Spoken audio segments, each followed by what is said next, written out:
بسم اللہ الرحمن الرحیم۔ السلام علیکم، welcome back to my channel. حضرت انس بن مالک رضی اللہ تعالی عنہ سے روایت ہے کہ رمضان آیا تو رسول اللہ صلی اللہ علیہ وآلہ وسلم نے فرمایا، یہ مہینہ آ گیا اور اس میں ایک ایسی رات ہے جو 1000 مہینوں سے بہتر ہے۔ جو اس سے محروم رہا وہ ہر طرح کے خیر بلائی سے محروم رہا، اور اس کی بلائی سے محروم وہی رہے گا جو واقعی محروم ہو۔ لیلۃ القدر کی فضیلت۔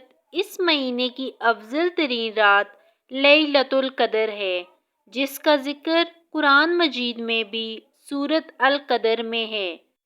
شب قدر کی عبادت کا ثواب حاصل کرنے کے لیے رمضان کے آخری عشر کا اعتکاف مسنون ہے۔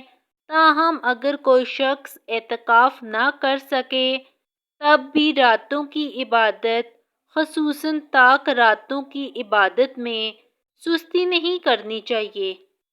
ایک رات عبادت میں گزارنے سے 30,000 سے زیادہ راتوں کی عبادت کا ثواب مل رہا ہو، پھر بھی کوئی شخص محض سستی کی وجہ سے یہ ثواب حاصل نہ کر سکے تو یہ واقعی بہت بڑی محرومی ہے۔ یہ روایت بعض حضرات کے نزدیک حسن صحیح ہے۔ Thanks for watching the video. Like and subscribe for more videos.